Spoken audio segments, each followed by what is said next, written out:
Today I'm going to be looking at a V2000 player recorder, and it will need a little bit of work, so it probably will go beyond one video, but I thought I'd just start with showing some of the videotapes. So this, to the untrained eye, might just look like a standard kind of VHS size tape, and it is in fact quite similar to a VHS tape, although it plays for 8 hours, believe it or not. This is 4 hours each side, and this is what the tapes kind of look like. So you can put them in one way, you can do your recording and whatnot. When you run out of tape, turn it over, put it in again and record on the other side. And it's even got a label on each side, so you can kind of say what's on there. This one tells me it's blank. When you go like that, you can see the tape. Now the tape is actually the same dimensions as VHS, so that's quite nice to know, because in theory you could have a go at rethreading, although it'd probably be a bit of a job moving VHS tape into something like this, but it probably is possible. The reason why I'm saying that is here I can see some mould has started to form, so I really wanted to get my Grundig recorder out to have a look at and just see if I can do anything with these tapes. So another interesting aspect is it's got the protection here to stop you from recording. It's just something you kind of flip over. So at the moment I think it's showing that you can record, and you flip it over like that, it kind of says you can't. If you remember, on VHS you just had to kind of punch it through, and then if you decided you wanted to re-record, you'd have to put some sellotape over it. So that's quite a neat feature. So that tape there doesn't seem to have anything on it. Let's just have a look and see if there's anything interesting that I might be able to uncover. That says Cagney and Lacey. This one, if it comes out, yeah, it doesn't say anything, so I don't know what's on that. I've got an absolute load of these tapes. I've probably got 2 boxes. I've got some unmarked ones. I just don't know if they're blank or not. This one is telling me it's Dennis Potter, so that's quite interesting.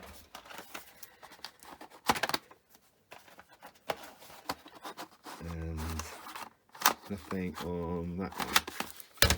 So you did get some pre-recorded tapes, just to show you. Well, that's not one, but it's in a reasonable case there. Do not use to end, it says. Broken. Right. Oh, here's one of them here. This is probably like a pre-cert, yeah, so there's no certification on this. I don't know anything about this film actually. So it's called Die Sister Die. That's quite pleasant. Let's just see what that would look like. Yeah, it would have just been on one side, and these are marked to not be recorded on, as you can see. That's Die Sister Die. What else? Oh, there's a controversial one. Class of 1984. That's quite interesting. Maybe not so interesting is Mr. Mum. Michael Keaton and Terry Carr are quite reasonable actors. Was Terry Carr the one who passed away recently? She might have. Dream Escape. Oh, that's a Betamax. What's that doing there? But anyway, you can see they kind of use the same size, didn't they, for a lot of these things? But no, that's a Betamax. That's going to have to go in the other one. Heaven Can Wait. Oh wow, this is really going old school here. It says you are responsible for the safe return of this cassette and its case. If either is lost or damaged, it must be paid for. No mention about Be Kind Rewind, but perhaps it was recorded on both sides, so you didn't have to rewind it. Tape 18, it says there.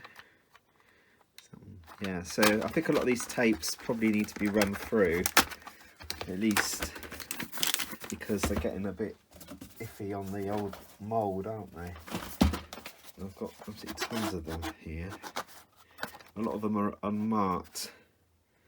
Just says worn and blank. So maybe a lot of these were just used over and over again. Oh. What else have we got? Some Kind of Hero. That's another one.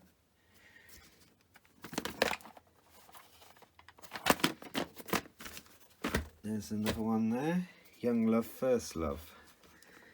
Can't say I remember that film from anything, but you can see it's got Philips here. So Philips were the ones behind this particular technology. The tapes actually are quite heavy compared to VHS. They're a bit more kind of plasticky, a bit more involved, I guess. Would have cost a little bit more.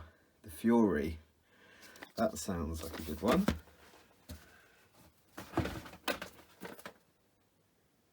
"4 hours, not that, what's on there. This is a Grundig one. You can see more of the tape in there actually. Made in West Germany.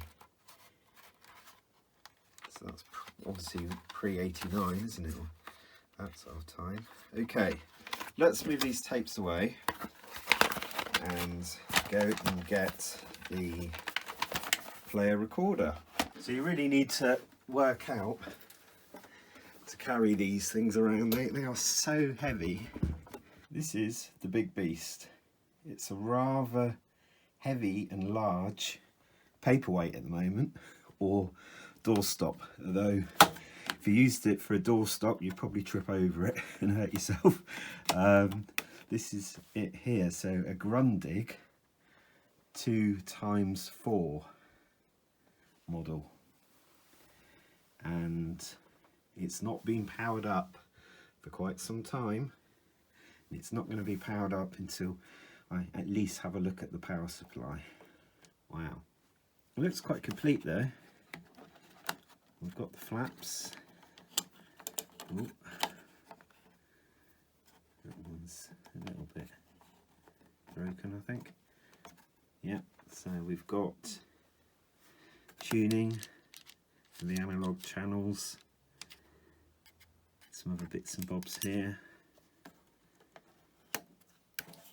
Yeah, it really is a beast. It's probably about double the size of an old school VHS player, at least, I would say. This is the back of it here. So it says it's a video 2x4 Super GB. So it's a 240 volt base machine. There's a serial number, and again made in Germany, like some of the cassettes. We've got the output here for the TV. This is your aerial input, and there seems to be an AV and a, not sure what these two are here, maybe audio or sound on its own, maybe some control mechanisms. So these are all kind of DIN sockets. Looks to be a little spider there. Yeah, he's still alive. And it looks like it's been opened up before. So that's my first thing.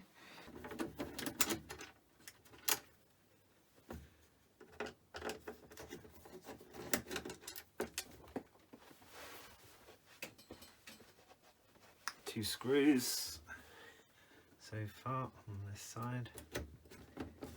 That's it actually.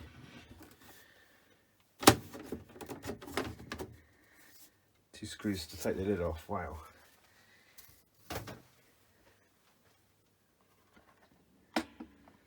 Let's have a look inside. So I decided not to power it up just yet. I don't want to have any voltage on the power supply side. I have watched some videos from Video 99, and he seems to be quite experienced with these sorts of machines. I'm a novice.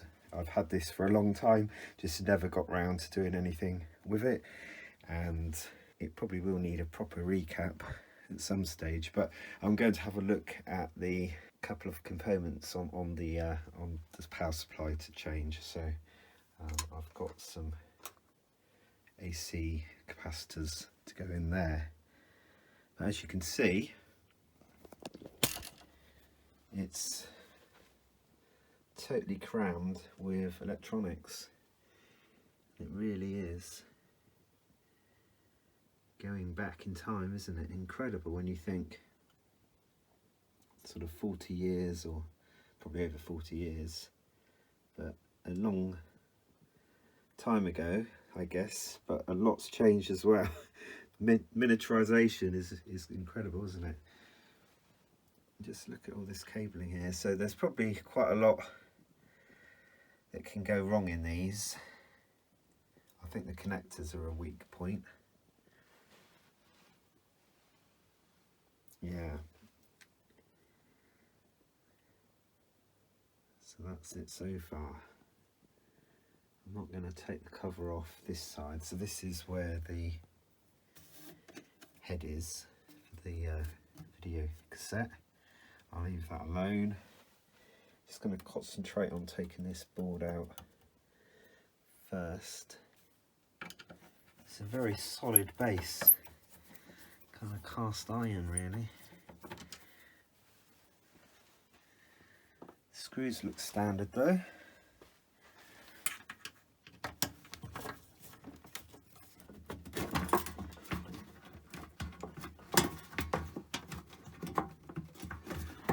Okay, so I do have to take off something.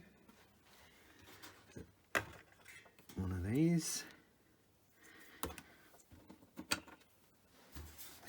And then it comes away. It's pretty clean actually. Not too much dust to be seen.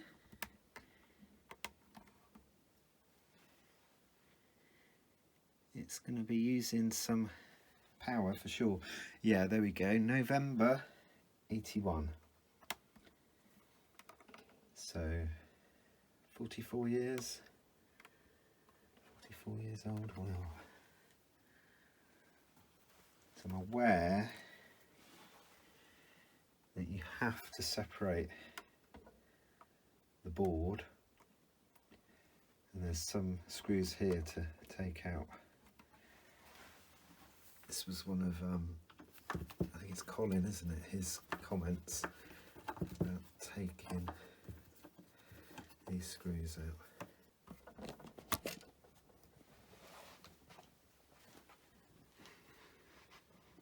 And there we are. That's what's going to come out.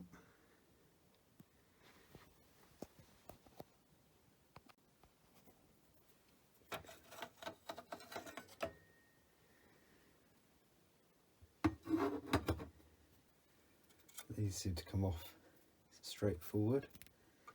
There's like a locator pin in there as well.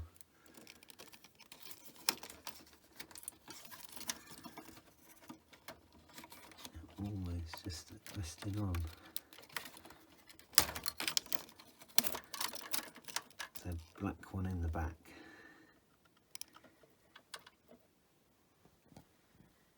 Feed some of this mains cable through as well.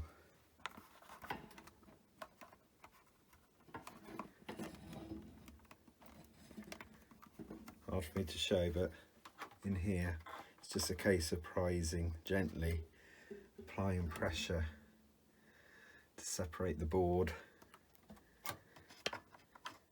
So that's now separated, and this wants to go in as well.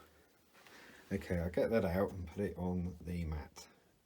And I've got several new X2s to put in place of the kind of reefer caps, which tend to go nasty if you power them up. after a long time, so it's looking quite, well, yeah, it's looking quite old in there. Obviously looks like it's got quite hot down this end.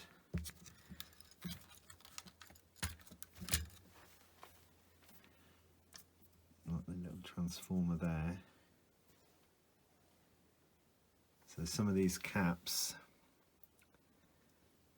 probably need replacing, but not going to happen in this video.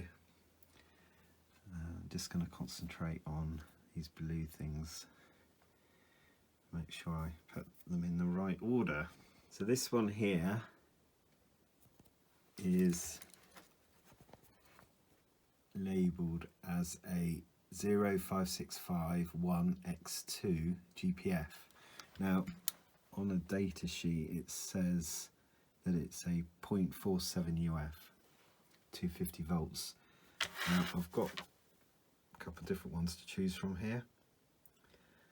I've got a 310 voltage and a 305. They're both the same 0.47, so I'm going to use a slightly bigger one, I think.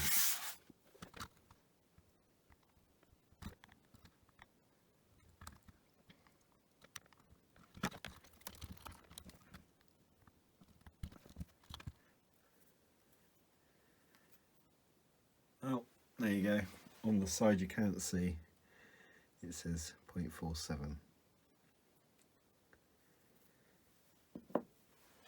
Do it so you can see the writing, I think.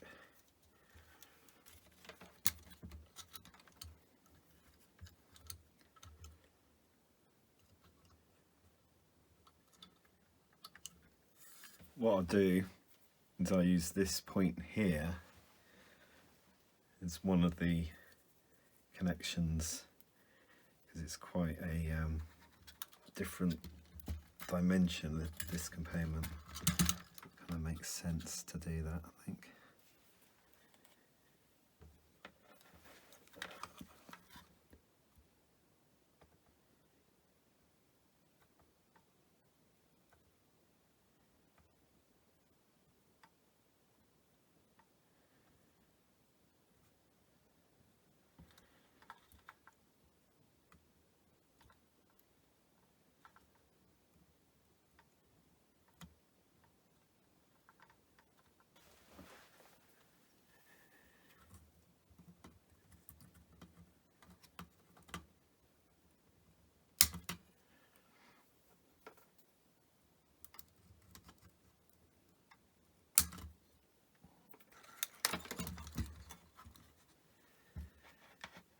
Sure it's soldered in well enough.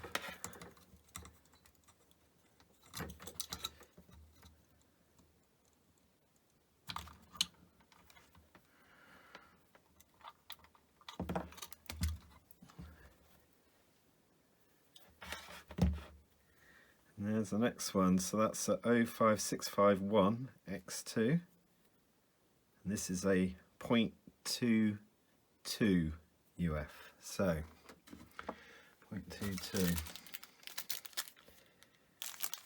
and I have one in here.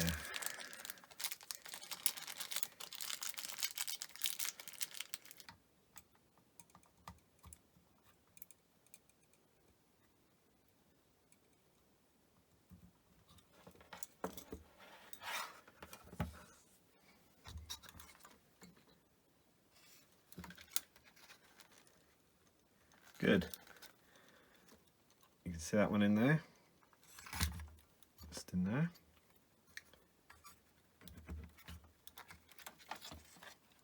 Just need to snip the legs.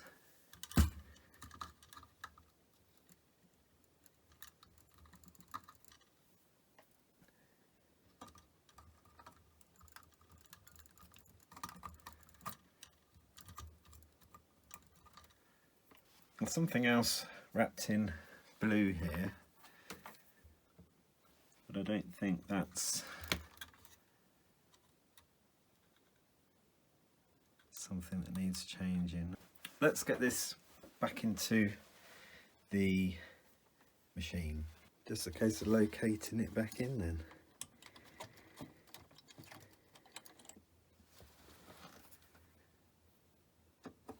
let's get this screw back in, and then we can hold the cable in place at least.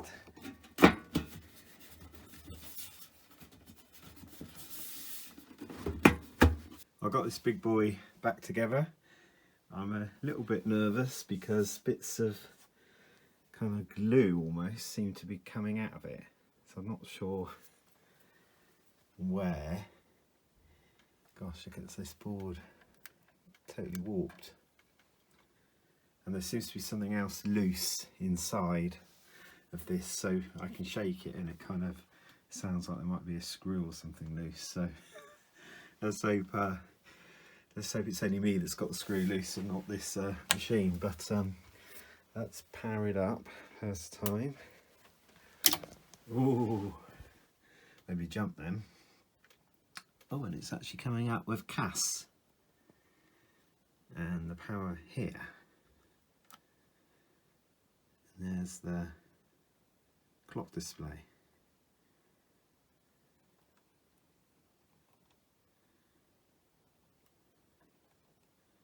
Oh, that is the time set, so I can go 11:23 clock. Wow, that's the easiest clock in the world to set. Put an old cassette in there. It's sort of doing some sort of clicking over here.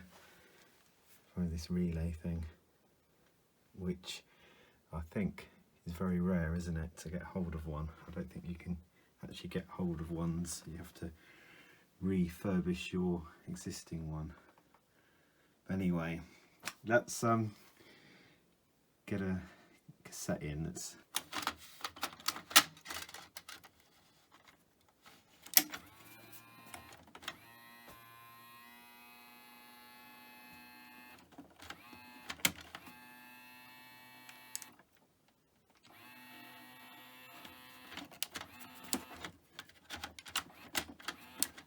probably all gummed up, isn't it? Bouts. You can get it back out again, so that's good.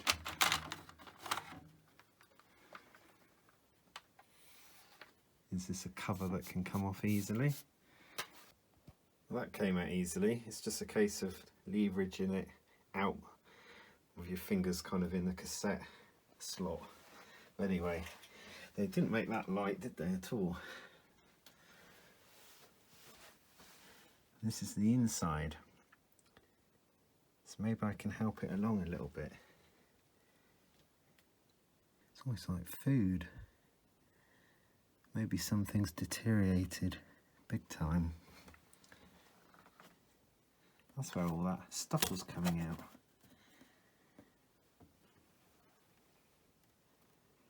Is it where plastic's just kind of rotten away? You can see it, can't you? Unless it's like someone's pushed something in there.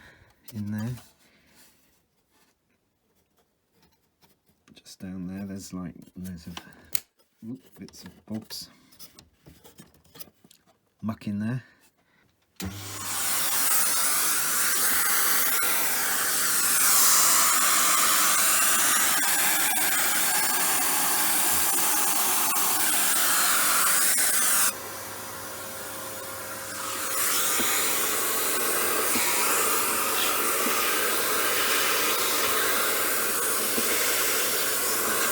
Definitely food, crystallized food of some sort. It seems to be in here some tape be inside the actual drum.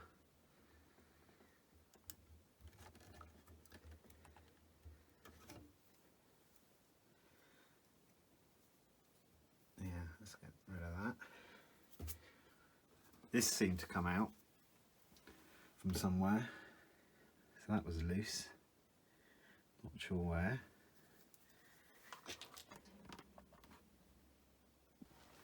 I've taken the cover off again. Probably should have not bothered with the screws before, but at least it was that first power up test to make sure that nothing was gonna catch fire or short out.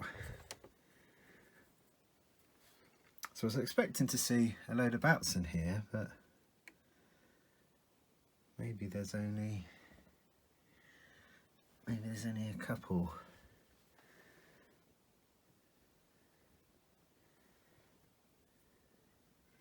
Well, the loading side is this side, isn't it?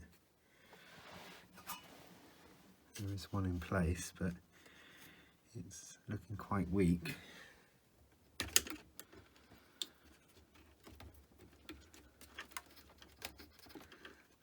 Didn't quite want to do that. That's the bout. Was the bout. It's pretty cracked there, pretty badly.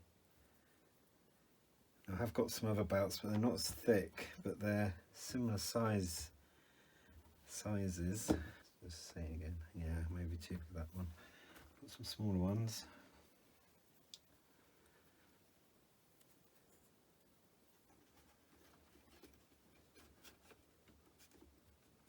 Okay, that's not too bad actually. Not very long lasting, but it might work. The other thing I can do is look out for a decent bout to replace.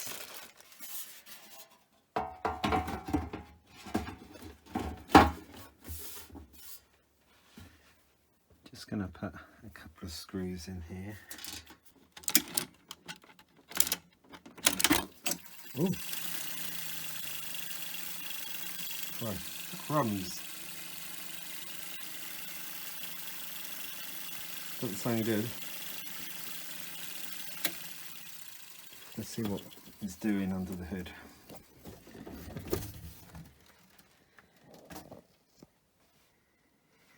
It's not taking the tape up. Maybe the tape snapped on this. That could be interesting to get that out. Well, that's the start-up sequence, is to eject. Yeah, that tape, it either broke just then or was already broken. Alright, I've got some other tapes that look to be in better condition, so I'm going to try it again with one of those.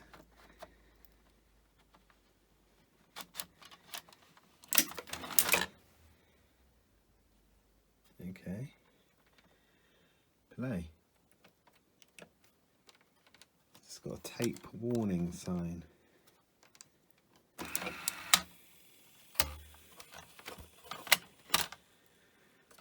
At least I can eject the thing. Push it back in again. It says tape on there. Tape's loaded, I guess. Cassette is eject. But then it's flashing an error.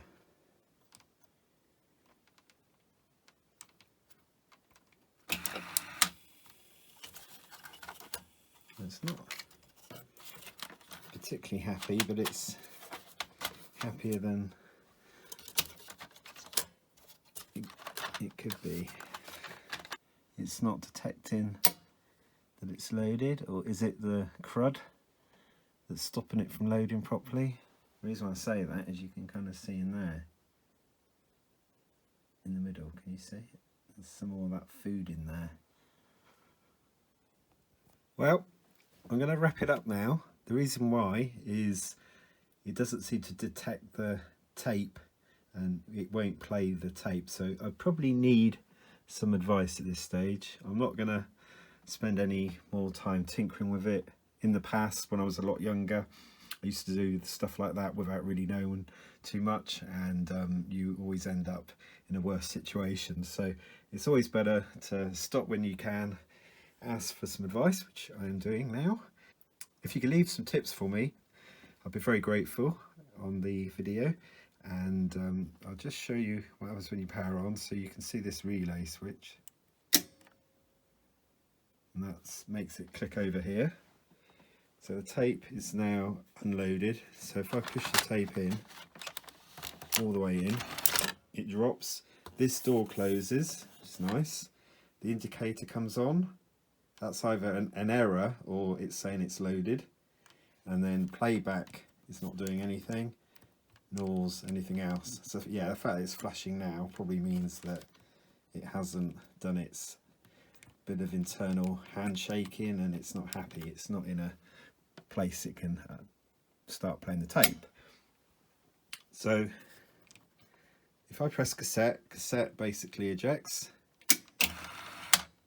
and it's a little bit of a slow eject there, but it is coming out fine. Just need to kind of coax the tape out like that. So I think that's a good point to park it and look at it at a later date. Thank you for watching this video. Please can you like and subscribe, and I'll make some more similar videos in the future. Bye for now.